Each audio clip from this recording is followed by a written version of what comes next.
Maladie qu'on finira par oublier parce qu'effectivement, beaucoup de recherches se développent pour lutter contre cette maladie et pour guérir.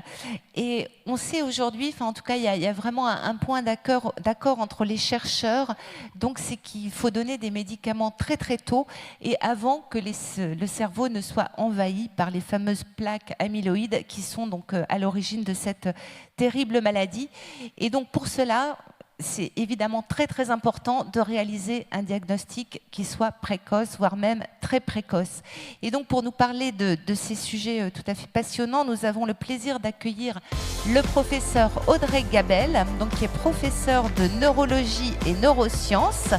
Audrey Gabel, vous dirigez le Centre Mémoire de ressources et de recherche et le Centre de compétences démence rares et précoces au CHU de Montpellier. Merci beaucoup d'être avec nous. Et le docteur Olivier Ladoucette, qu'on applaudit également, psychiatre et gériatre, attaché à l'hôpital de la Pitié-Salpêtrière et à l'Institut de la mémoire et de la maladie d'Alzheimer. En 2004, je rappelle que vous avez créé la Fondation pour la recherche sur l'Alzheimer, que vous êtes auteur de plusieurs ouvrages, dont le nouveau guide du bien vieillir aux éditions Odile Jacob, qui est disponible auprès de notre libraire et que je pense vous accepterez de dédicacer. Et pour animer donc cette très belle conférence, Anne Jean-Blanc, donc la journaliste santé du Point, et qu'on peut également applaudir très fort parce que Anne, c'est elle qui fait tout le programme de Futurapolis Santé. Et voilà, Anne, je vous passe tout de suite la parole. Merci, bonsoir. On est ravis d'être avec vous. On va vous faire un spectacle à trois voix finalement. On va essayer de répondre à beaucoup de questions que les gens se posent légitimement puisque cette maladie continue à faire quand même très très peur. Malheureusement encore relativement à juste titre. Et donc on a deux éminents spécialistes avec qui on va quand même commencer par dresser le tableau actuel. Qu'est-ce qu'on sait de cette maladie? Qu'est-ce qu'on ne sait pas? Qu'est-ce qui nous manquerait pour avancer? Donc Alzheimer aujourd'hui, pour vous, Madame Gabel, c'est quoi les grandes connaissances et c'est quoi les grands manques? Alors les grandes connaissances, déjà, c'est que c'est une urgence vraiment médicale et une urgence sociétale. C'est un nombre très important de patients et de familles qui sont touchés par la maladie et également des sujets à risque de développer cette pathologie sur lesquels se focalise de plus en plus la recherche. On connaît les grandes lésions dans le cerveau de cette pathologie. On a les outils en termes de diagnostic et en particulier en termes de diagnostic précoce. Et il nous manque des thérapeutiques curatives, donc de quoi guérir réellement les patients et apporter un soutien vraiment aux familles. Mais la recherche innove énormément dans ce domaine et donc on pense que d'ici quelques années, on aura toutes les clés. Formidable. Est-ce que vous voulez ajouter quelque chose sur les connaissances actuelles de la maladie? Peut-être il y a une ou deux diapositives sur la maladie. Donc alors, Olivier Ladoucette, pour vous, qu'est-ce qu'on sait? Qu'est-ce qui est important de savoir et qu'est-ce qui manque Alors, souvent, quand on parle d'Alzheimer, on a plutôt des mauvaises nouvelles à annoncer, mais il y en a quelques-unes qui sont positives. Et la première, c'est qu'on sait que l'incidence de cette pathologie diminue de génération en génération. En d'autres termes, dans cette ville de Montpellier, les gens qui avaient 80 ans il y a 20 ans étaient plus nombreux à avoir la maladie d'Alzheimer que les gens qui ont le même âge aujourd'hui. Donc ça, je crois que c'est une bonne nouvelle. Et on sait pourquoi? Oui, on sait, on a quelques idées, je pense qu'on va l'aborder tout à l'heure, et ça a un rapport avec la prévention. Et ça, c'est l'autre bonne nouvelle, c'est qu'on commence à comprendre de plus près les mécanismes, les comportements qui permettent de prévenir, de diminuer l'incidence de cette pathologie. Alors avant de parler de prévention et des différents autres thèmes, il y a un chiffre que vous m'avez donné l'un et l'autre qui m'a étonné tout à l'heure. Vous dites que 50% des patients ne sont pas diagnostiqués aujourd'hui. Donc 1 sur 2, c'est énorme. Pourquoi ? Je pense qu'il y a la peur aussi du diagnostic. Je pense qu'il y a en tout cas l'idée qu'il n'y a rien à faire dans cette maladie. Et ça, malheureusement, ça traîne encore, alors que bien évidemment, il y a toute une prise en charge multidisciplinaire. Il y a un réseau de centres mémoire recherche qui sont là et pour le diagnostic et pour le soutien et l'accompagnement des patients et des familles. Et puis, on pense encore que les outils qu'on a en termes de diagnostic ne sont pas performants. Or, c'est faux.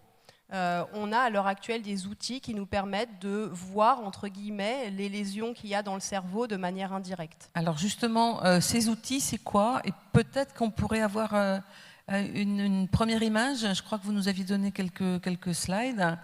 Mais les outils, c'est quoi aujourd'hui? C'est essentiellement l'imagerie médicale?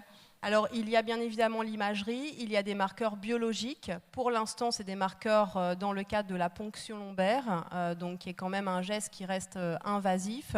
Mais à l'heure actuelle, c'est le seul examen qui nous permet d'accéder aux 2 lésions les plus caractéristiques de la maladie, c'est-à-dire, comme vous disiez tout à l'heure, les plaques séniles et les dégénérescences neurofibrillaires. Dans d'autres pays, ils ont accès en termes de diagnostic à de l'imagerie amyloïde ou à de l'imagerie tau, donc de l'imagerie fonctionnelle. De l'imagerie plus spécifique d'une ou d'autres lésions. Complètement. Oui. Et ce qui nous permet en fait d'avoir une image des plaques du vivant du patient, comme une image des dégénérescences du vivant du patient. Mais pour l'instant, en France, ce n'est pas fait en pratique clinique de routine. Ce dont on a accès en centre mémoire, c'est la ponction lombaire qui nous donne accès à l'amyloïde et à la tau.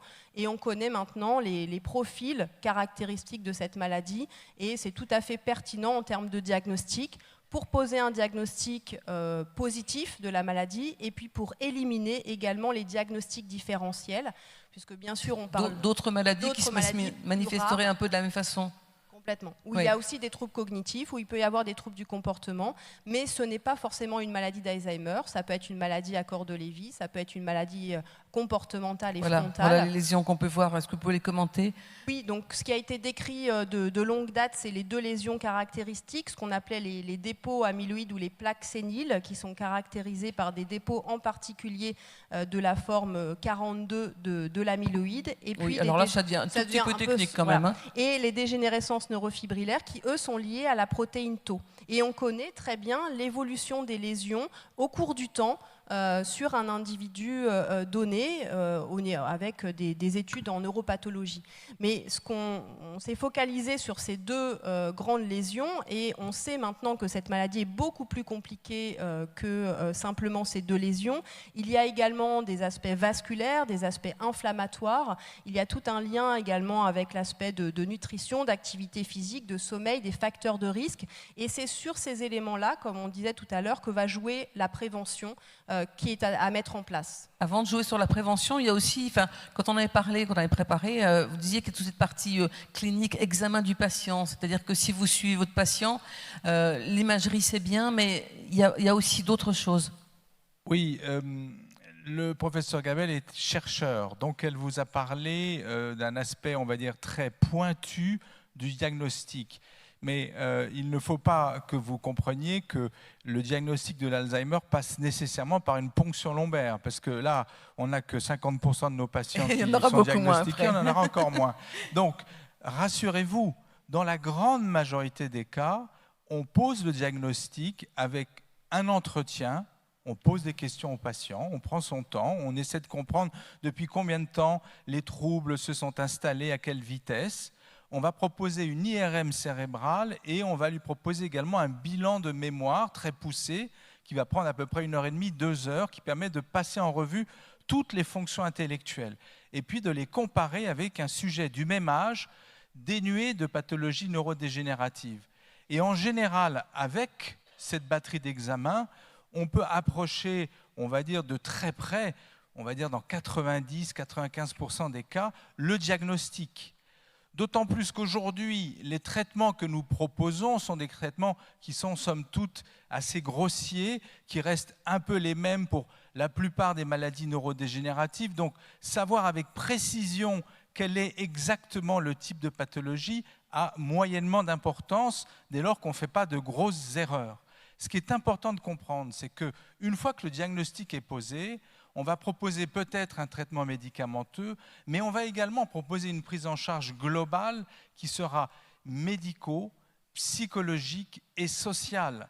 Et cette prise en charge globale permettra, si elle est de qualité, de freiner le déclin. Et alors justement, quels sont les éléments sur lesquels on peut intervenir, puisque bon, malheureusement, c'est un secret pour personne, le traitement marche très peu. Qu'est-ce que vous pouvez faire chez une personne qui est déjà bien avancée dans sa maladie pour je dirais, limiter les dégâts, enfin l'expression n'est pas très jolie, mais lui permettre d'avoir le moins de symptômes possible et de retarder l'évolution du mal. Alors quand même si les traitements symptomatiques, on vous dit que ça marche très peu, mais pour certains patients répondeurs, il y a une vraie stabilité des troubles cognitifs. Donc il faut... Peut-être ça ne marche pas sur tout le monde, et dont certains ont aussi des effets secondaires, donc on ne continue pas ces thérapeutiques. Mais pour ceux qui sont répondeurs à ces médicaments, on voit une stabilité clinique. Donc en effet, je suis chercheur, mais je vois aussi des patients, et on a depuis quelques années, avec la prise en charge multidisciplinaire, avec un diagnostic vraiment posé et une explication, une éducation aussi des familles, des patients, un ralentissement au niveau des fonctions cognitives. Rien que la prise en charge et rien que finalement de poser un diagnostic très précis et un diagnostic le plus précoce possible. Et après, comme on peut le voir sur la diapositive, on évalue les différents facteurs de risque qui risquent d'aggraver les troubles cognitifs, sur lesquels on peut moduler les choses. Alors, racontez-nous sur cette dia. Donc, l'hypertension, c'est quelque chose qu'il faut absolument traiter. Voilà, il y a plein d'études associant les facteurs vasculaires au sens très large, dont l'hypertension non traitée, et même les études interventionnelles traitant l'hypertension ont montré récemment un effet sur la cognition. Donc vraiment, certainement des messages forts, c'est s'il y a une suspicion d'hypertension, c'est se faire détecter, se faire prendre en charge. Ça peut être aussi non thérapeutique, hein. Il y a des prises en charge uniquement par un régime, etc., etc. L'ensemble des autres facteurs vasculaires sont aussi à prendre en charge, que ce soit le diabète ou les dyslipidémies au sens large. Et puis, on travaille de plus en plus sur les liens d'aggravation des troubles cognitifs, que ce soit avec les troubles de l'humeur ou que ce soit sur les troubles du sommeil. Et puis, ce qui est peut-être plus difficile à gérer, c'est l'isolement social, puisque là, ça va au-delà de nos structures de soins. Ça doit être aussi finalement un impact sociétal de déstigmatisation de cette maladie et d'éviter l'isolement de la personne et de la famille.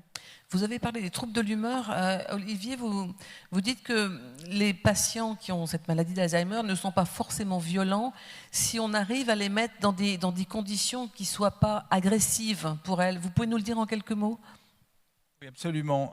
On a trop tendance à associer la maladie d'Alzheimer, lorsqu'elle est installée, à des troubles du comportement, voire à de la violence.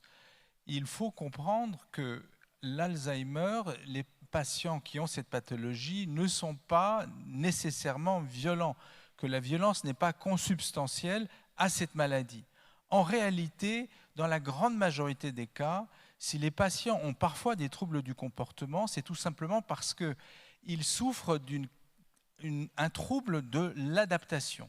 Ils ont des difficultés à s'adapter au quotidien, à tous les changements qui vous sont pour vous assez simples et qui deviennent très vite pour eux compliqués. Dès lors qu'on n'arrive pas à s'adapter à des changements, on devient anxieux, et lorsque l'on est anxieux et stressé, on est facilement nerveux, voire agressif. Donc l'agressivité, les troubles du comportement chez nos patients ont toujours une explication. Et ce qui est important, c'est de remonter à la source, de se poser la question de savoir pourquoi, à un moment donné, il a réagi de telle façon, pourquoi est-ce qu'il a voulu quitter le domicile, pourquoi est-ce qu'il a élevé la voix, pourquoi est-ce qu'il ne dort pas, pourquoi est-ce qu'il ne mange plus, etc. Et on finit toujours par trouver des explications qui sont peut-être liées à une dépression, peut-être liées à un environnement qui peut être trop bruyant ou qui peut être trop déstabilisant, ou également un comportement inadapté des soignants. Car dans la prévention secondaire de cette pathologie, il y a aussi un autre aspect qui est tout à fait essentiel, c'est l'éducation des soignants. Nos patients vivent dans un autre espace-temps que nous, à un moment donné, assez rapidement, et il est important que les gens, à leur côté, puissent comprendre leur fonctionnement, entrer dans leur monde et trouver les réponses adaptées à leurs difficultés.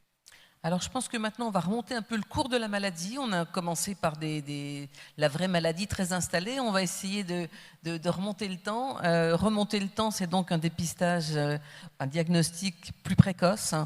Vous cherchez beaucoup dans ce domaine-là. Est-ce que demain, on peut imaginer qu'on aura une prise de sang et qu'on pourra savoir si on est dans une maladie débutante, auquel cas pouvoir envisager une stratégie thérapeutique? Oui, alors demain, c'est aujourd'hui déjà, hein, parce que les prises de sang et les marqueurs amyloïdes dans le sang, les nouvelles technologies nous permettent tout à fait de réaliser ça.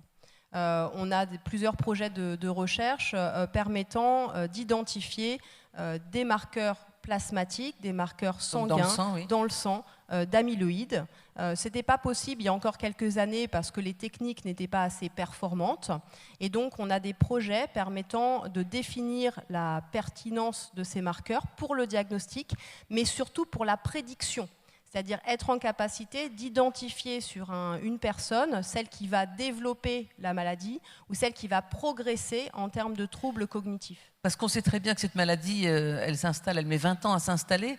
C'est des choses qu'on pourrait dépister dans le sang très très précocement, dans les premières années, avant même qu'il y ait des lésions dans le cerveau? Bien sûr, en tout cas, on a des données sur le liquide céphalorachidien qui nous permettent de dire que c'est positif entre 15, 17, peut-être 20 ans avant. Certains marqueurs sont présents 20 ans avant que ce soit de l'amyloïde ou même des marqueurs de phosphorylation de taux, donc d'autres types de marqueurs.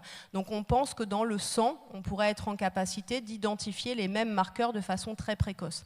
Et on a par exemple le projet sur la cohorte 3C dont les centres de Montpellier, où on a 17 ans de recul pouvant permettre de définir si on peut prédire ça 17 ans avant. Olivier, est-ce que c'est un vrai bénéfice aujourd'hui? Parce que tant qu'on n'a pas de traitement, est-ce qu'on a très envie de savoir qu'on sera très malade 17 ans plus tard? Non, ce n'est pas un bénéfice aujourd'hui, mais il est important que vous compreniez au fond comment ça marche dans le cerveau.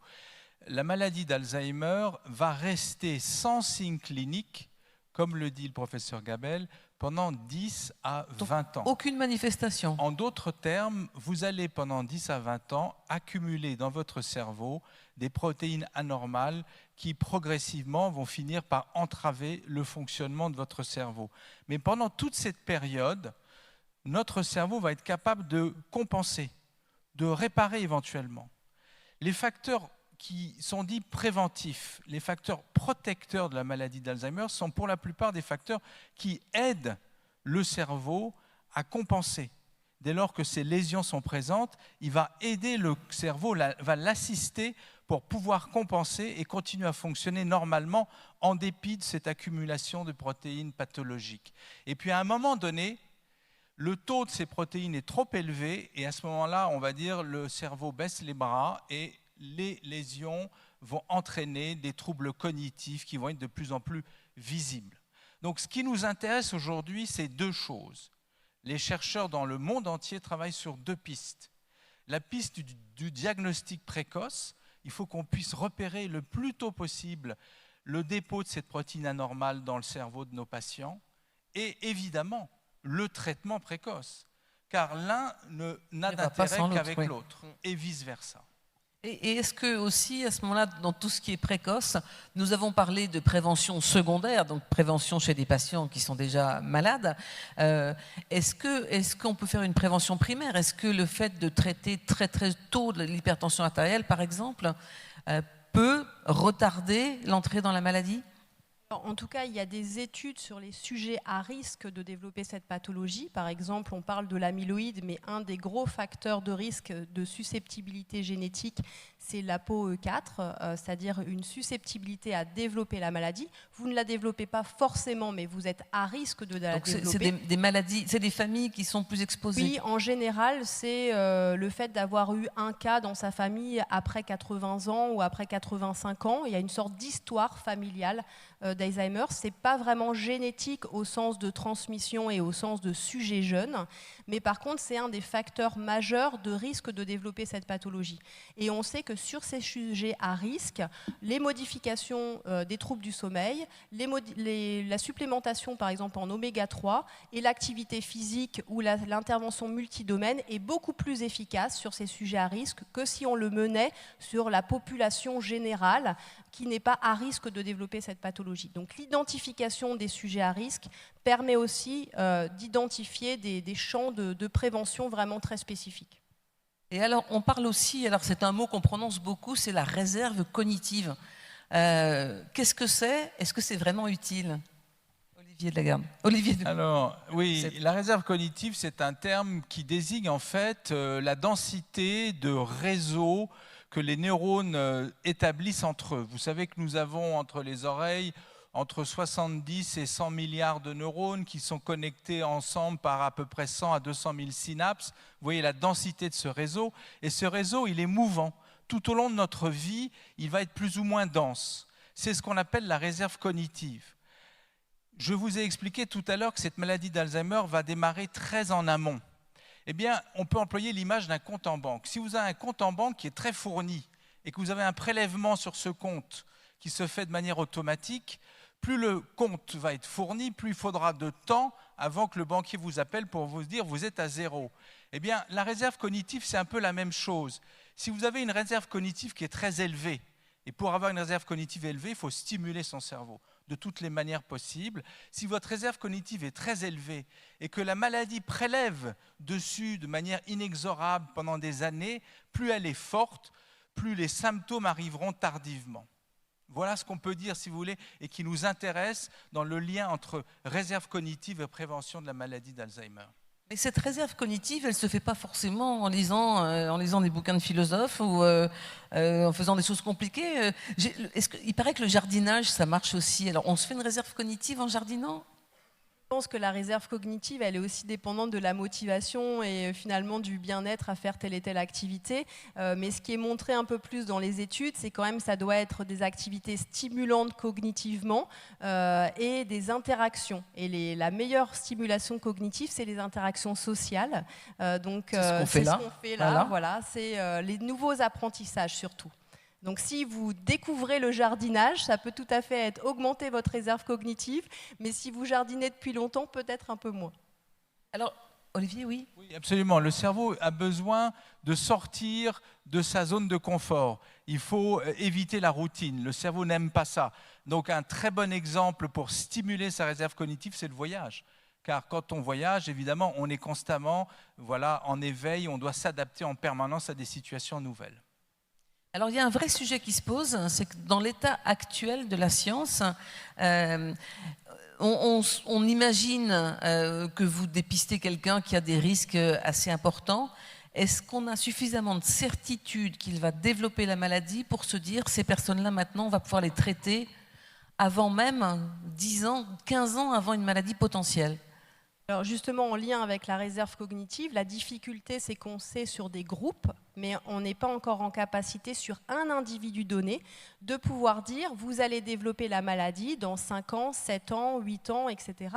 On l'espère bien évidemment avec tout ce qu'on met en place en termes de prévention le plus tard possible, mais ça dépend de ses capacités en termes de réserve cognitive et de ses capacités à vraiment mobiliser et à changer en termes de prévention secondaire. Il y a beaucoup d'études à l'heure actuelle qui cherchent à identifier des marqueurs pronostiques, donc permettre de dire dans combien de temps vous allez développer la pathologie, mais on développe également des outils pronostiques à l'échelle de la médecine personnalisée pour essayer de déterminer vraiment ça sur un individu donné. C'est ça qui nous intéresse. Oui, mais pour l'instant, on en est apparemment très loin, d'autant plus que il n'y a pas de corrélation systématique entre les lésions dans le cerveau et les signes de la maladie. Expliquez-nous ça, parce que c'est difficile de savoir après comment traiter, pas traiter.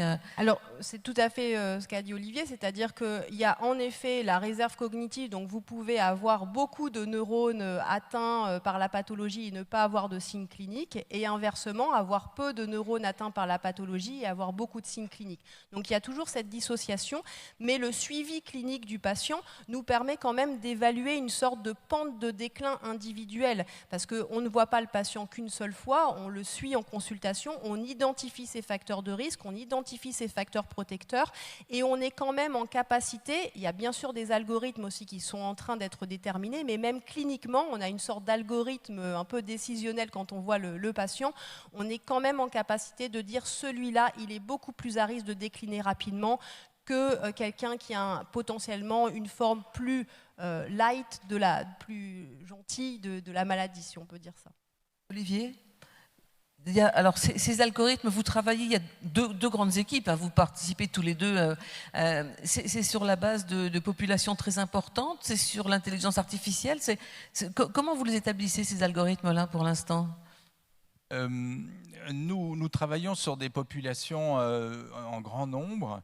Et l'idée, si vous voulez, il y a deux types d'études. Il y a des études où on prend beaucoup de monde et on essaie d'avoir, avec l'aide de logiciels très puissants, de repérer dans cette population des signaux faibles qui sont éventuellement prédicteurs d'une conversion vers une maladie d'Alzheimer. Et puis, on a d'autres études sur des populations moins nombreuses qui sont suivies de façon beaucoup plus serrée, qui viennent nous voir à l'hôpital plusieurs fois par an, qui ont toutes sortes d'examens, chez lesquels on va étudier énormément de paramètres qui, là encore, vont être moulinés par des machines très puissantes.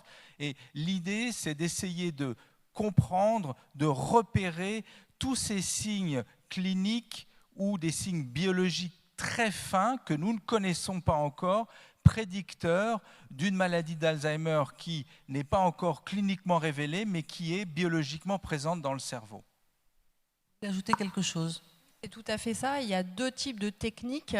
Soit on a beaucoup de sujets et on a finalement peu de critères et on mouline ça, soit on a peu de sujets et beaucoup de critères. L'idée, c'est vraiment d'essayer de plus en plus d'intégrer, d'avoir des modèles vraiment intégratifs. Parce que si on parle à l'échelle de la médecine personnalisée, ça veut dire aussi être en capacité d'intégrer la dynamique des marqueurs, mais aussi la dynamique de la clinique, la dynamique de l'histoire de vie du patient, de ses stress de vie, de ses médicaments, etc. Donc ça fait beaucoup de données qu'on doit également intégrer dans le temps. Est-ce que justement pour cette raison, l'étude des cas rares, mais malheureusement dramatiques, de patients très jeunes atteints de la maladie sont pour vous des patients significatifs parce qu'ils n'ont pas beaucoup d'autres pathologies, ils ne prennent pas beaucoup d'autres médicaments? Ce sont des personnes qui pour vous peuvent apporter des choses pour vos connaissances? C'est à l'heure actuelle d'ailleurs le cas, c'est-à-dire que les formes génétiques, on parlait de prévention primaire tout à l'heure, il y a des études internationales permettant de définir sur les sujets à risque, c'est-à-dire qu'on connaît leurs mutations, ils sont issus de familles dont on sait également l'âge de début des parents, et on estime l'âge de début des enfants, et donc on peut travailler en sorte de prévention primaire sur ces sujets génétiques à risque à 100% pour le coup là, de développer la maladie. Le problème, c'est que c'est des modèles très purs et c'est rare, heureusement. Heureusement, oui, parce que ça peut commencer à quel âge, les cas les plus jeunes? Il y a des cas à 30 ans, 35 ans. Ah oui, donc, bien sûr, c'est des formes génétiques. Bon, en général, c'est plutôt qu'à 50 ans, 60 ans, mais il y a des formes très très jeunes. Et surtout, comme c'est pur, ça ne reflète pas l'hétérogénéité de la maladie réelle qu'on voit au quotidien. Oui. Parce que les patients sont beaucoup plus compliqués et justement, est-ce que ça a un intérêt de développer des médicaments qui sont pour des formes très pures et qui ne vont peut-être pas correspondre à la réalité clinique des patients qu'on voit C'est une maladie compliquée. Quand on voit le nombre d'échecs, malheureusement, de traitement, il y a eu des espoirs. Enfin, il y a régulièrement des articles avec beaucoup d'espoir. Pour vous, Olivier, un de vos espoirs, peut-être, ça serait qu'un jour, on fasse une consultation de toutes les personnes de 65 ans pour identifier celles qui pourraient éventuellement avoir besoin d'un suivi plus important? Ah, mais je crois que c'est demain. C'est la médecine qui permettra de guérir la maladie d'Alzheimer, demain, va passer d'abord par des tests de dépistage, on va dire, très généraux, où on proposera aux gens, au même titre qu'on propose pour les hommes un dépistage du cancer de la prostate ou pour d'autres pathologies, une prise de sang, quelque chose de très banal, très simple, qui ne coûtera pas cher, qui sera proposé, on va dire, à la population générale au-dessus de 70 ans, par exemple. Et dans cette population, ce test permettra de repérer les 5% d'individus qui, eux, sont à risque pour la pathologie. Et ces 5%, on va pouvoir les étudier de beaucoup plus près. Ceux-là, on leur proposera peut-être de faire un IRM avec des radioligands qui permettront d'aller sur les lésions spécifiques de l'Alzheimer. On leur proposera peut-être d'autres examens. Sur eux, on travaillera et sur les 5%, on en isolera encore 2% et c'est à eux qu'on donnera le traitement qui permettra de bloquer la maladie, de bloquer cette accumulation de protéines de manière à ce que le patient continue à vivre sans être altéré par ce dépôt anormal. En d'autres termes, peut-être que le traitement de l'Alzheimer va être tout à fait original car il sera d'abord préventif avant d'être curatif. Car aujourd'hui, notre problème à tous, c'est qu'on comprend assez bien la cascade d'erreurs qui aboutit au dépôt de ces protéines anormales, mais là, ce que nous ne savons pas, c'est pourquoi elles se déclenchent. Donc on est capable d'arrêter la cascade d'erreurs, on pourra la bloquer peut-être avec des traitements, mais on ne sait toujours pas pourquoi chez certains individus elle apparaît et pas chez d'autres. Ça, c'est vraiment le problème majeur sur lequel toutes les équipes butent aujourd'hui dans le monde entier. Audrey Cavelle, vous voulez ajouter quelque chose là-dessus ? Complètement d'accord avec ce que vient de dire Olivier. Peut-être aussi le fait que ce ne sera pas un seul traitement, mais une multithérapie.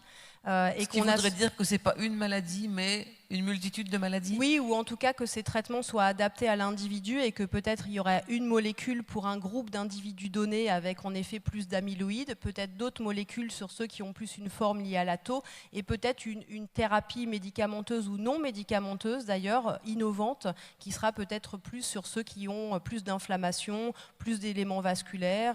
Voilà, il y a tout un champ en termes de multi-cibles. Oui. Alors, avant de passer la parole à la salle pour les questions, je suis sûre qu'il y a toujours des questions sur cette pathologie-là.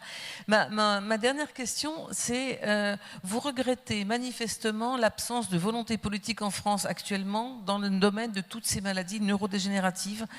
Il n'y a pas un plan, il n'y a pas un plan Alzheimer, il n'y a pas. Dites-nous un peu ce qui vous manque aujourd'hui au niveau politique. Alors si, bien évidemment, il y a eu un plan Alzheimer et il y a un plan maladie neurodégénérative. Il y a une mobilisation, mais qui, je pense, n'est pas à la hauteur des enjeux en termes de santé et des enjeux en termes de société liés à ces maladies. Je pense qu'il y a une vraie nécessité de se mobiliser, mais même à l'échelle citoyenne, qui est une mobilisation des pouvoirs publics, mais qui est aussi une mobilisation des patients, de chaque citoyen, pour faire bouger les lignes. Ça serait quoi, votre mobilisation ? Vous dites à l'échelle citoyenne, il faudrait faire quoi ?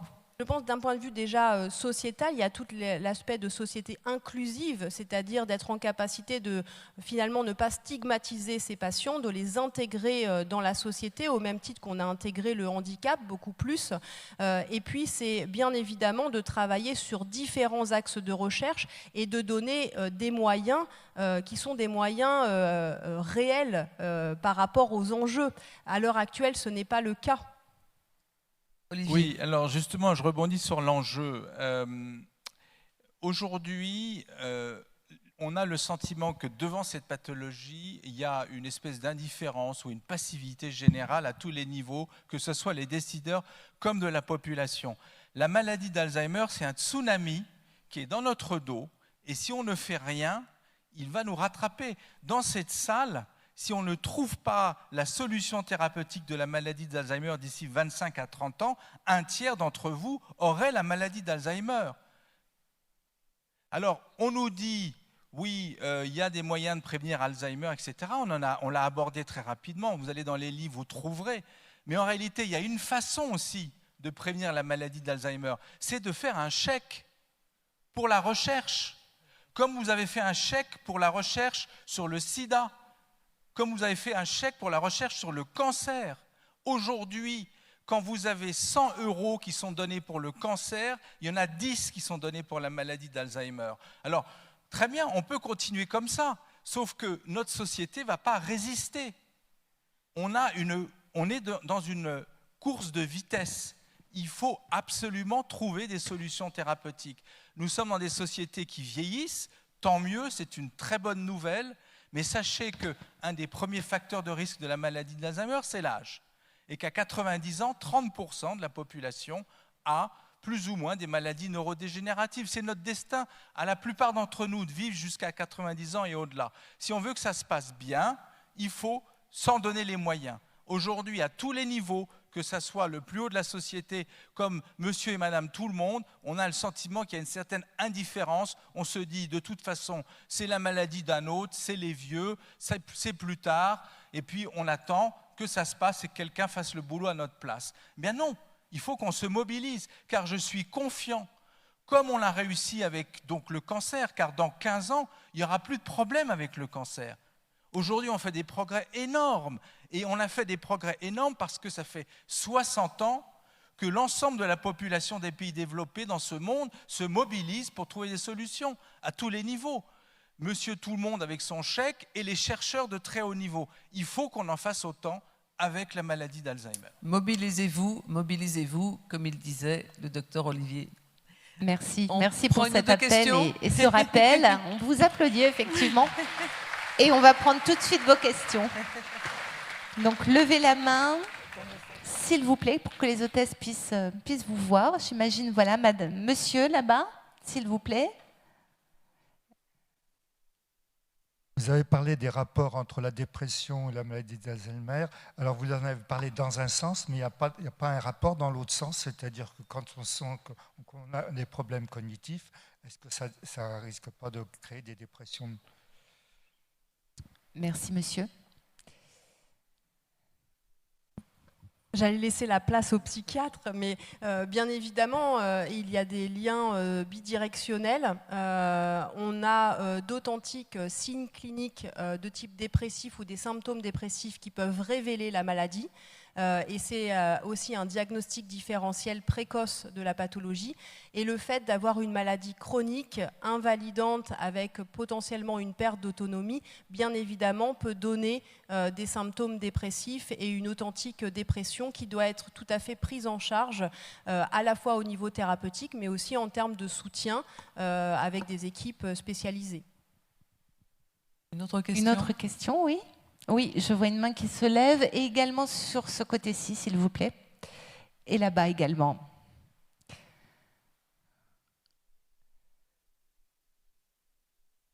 Madame, le micro arrive vers vous, on vous écoute.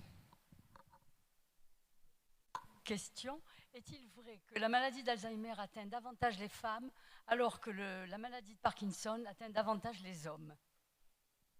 Merci, madame. Docteur Ladoucette ou c'est l'homme qui va répondre. Voilà. Oui, effectivement, il est dit qu'après 80 ans, vous avez 2 femmes pour un homme. Et c'est un vrai sujet, c'est une question. On a quelques réponses, mais on n'est pas encore complètement certain d'avoir trouvé la solution. Il est probable que les hormones qui disparaissent au moment de la ménopause chez les femmes ont un rôle neuroprotecteur. Et que probablement le fait d'être carencé dans ces hormones entrave les capacités du cerveau à se défendre contre la maladie d'Alzheimer. Il y avait une autre explication qui est aujourd'hui un peu en perte de vitesse, mais qui a fonctionné aussi pendant quelques décennies à propos justement de la réserve cognitive des femmes. C'est que pendant très longtemps, les femmes ne faisaient moins d'études que les hommes, elles étaient moins stimulées, elles travaillaient moins, et donc leur réserve cognitive était moins importante. Et peut-être que ça pouvait jouer. Mais on sait que maintenant, c'est fini cette période, c'est fini. Voilà. Merci. On a une question là-bas. On vous écoute.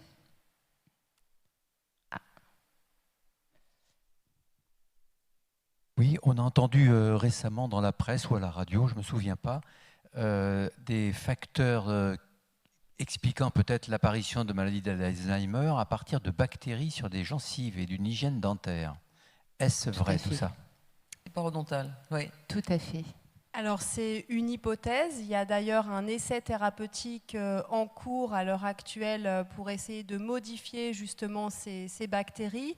C'est une des hypothèses qui doit être justifiée. Maintenant, de ce qu'on voit cliniquement, il y a quand même qu'une faible proportion de sujets Alzheimer avec des gingivites ou parodonties associées. Donc Bon, c'est peut-être un sous-groupe de sujets, mais en tout cas, c'est en effet une voie de recherche en cours. Merci beaucoup. Est-ce qu'il y a une dernière question, peut-être? N'hésitez pas à lever la main. Alors, si on n'a pas, moi je vais continuer parce que... Ah, il y a... Non, mais j'en avais une aussi, mais allez-y, Anne. Hélène, je vous en prie. Vraiment une question très pratico-pratique en termes justement de diagnostic. Est-ce qu'on peut s'auto-diagnostiquer avec des tests du style voilà, les 5 mots ou ce qu'on appelle le test de l'horloge, ou est-ce que c'est vraiment une très très mauvaise idée? Est-ce qu'il faut consulter des professionnels? Auto-diagnostiquer avec les 5 mots, c'est quand même un petit peu compliqué.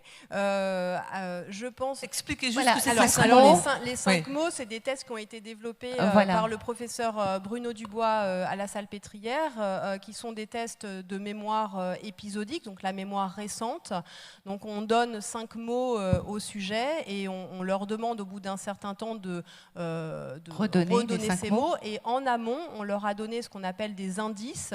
Donc par exemple, dans les 5 mots, il y a musée, limonade, sauterelle, passoire, camion. Donc moi, je ne serais pas bonne pour le futur test. Il faudrait changer les 5 mots parce que je finis par les savoir par cœur. Mais par exemple, sur le musée, on va dire dans la liste, il y avait un bâtiment. Donc tout à l'heure, je vais vous redemander les 5 mots. Et pour vous aider, je peux vous donner des indices comme le bâtiment, etc. etc. Et donc on détermine si la personne est en capacité de récupérer les 5 mots sans aide, sans indice. Si elle est en capacité de les récupérer avec indice, ou si malgré les indices, elle ne retrouve aucun des 5 mots ou que quelques mots sur les 5 mots. Et c'est un excellent test de repérage de cette mémoire épisodique qui est un des signes très précoces de la maladie d'Alzheimer. Mais c'est difficile en auto-test. D'accord, on ne le fait pas à la maison. D'accord. Il y a des tests, par contre, des autodiagnostics sur différents sites internet qui sont en train de se développer, mais pour lesquels on n'a absolument pas de validité scientifique de la pertinence de ces diagnostics. Tous les tests de mémoire qu'on trouve dans tous les journaux n'ont aucune valeur pour vous de prédiction d'un risque particulier. Alors, ils reprennent quand même des bases en termes de mémoire récente, de mémoire de travail, de mots, etc. Donc, bon, il y a eu un fondement un peu scientifique, mais après, les tests qui sont utilisés en consultation mémoire sont des tests qui ont été validés sur des larges populations et dont on sait absolument aussi les valeurs seuil permettant de déterminer si vous êtes dans une certaine normalité ou si vous êtes pathologique. Olivier se souvient qu'il a quelque chose à ajouter. Oui, j'ai juste à vous rassurer. Il est normal d'oublier. 70% des gens de plus de 60 ans se plaignent de leur mémoire. Et c'est normal. En réalité, ce qui est anormal, ce n'est pas de s'en plaindre presque. Donc, oublier sa carte de crédit, ne plus savoir où on a garé sa voiture, c'est des choses qui arrivent tout le temps. Et quelque part, c'est normal qu'on oublie parce qu'on ne peut pas retenir absolument tout. Il faut aussi comprendre que la mémoire est très sensible au sommeil, au stress, à la dépression. Et donc, avant d'envisager le pire, posez-vous d'abord la question, est-ce que j'ai bien dormi la veille? Est-ce que je ne suis pas un peu fatigué? Et pour finir, les tests, vous pouvez aller sur Internet. Bon, et si vous avez l'impression que vous avez complètement raté, c'est pas grave, vous allez voir votre toubib, vous en parlez avec lui tranquillement, et si lui se dit peut-être qu'il faudrait creuser un peu, vous allez dans les CMRR, dont celui de Montpellier, dirigé par le professeur Gabel, Centre de mémoire, Centre de mémoire et de ressources. Et là, vous serez reçu par des gens qui vous diront, bah oui, il y a un problème ou il n'y en a pas. Voilà. Mais ces démarches doivent se faire naturellement et surtout, ne commencez pas à vous dire tout de suite, ça y est, c'est l'Alzheimer parce que ma fille m'a dit, papa, tu répètes, tu n'as pas écouté ce que je t'ai dit hier, ou etc. Moi, j'ai juste une chose à ajouter. N'oubliez pas de revenir demain. Absolument. Merci Anne. Et vraiment un immense merci et beaucoup d'applaudissements pour vos invités. Merci.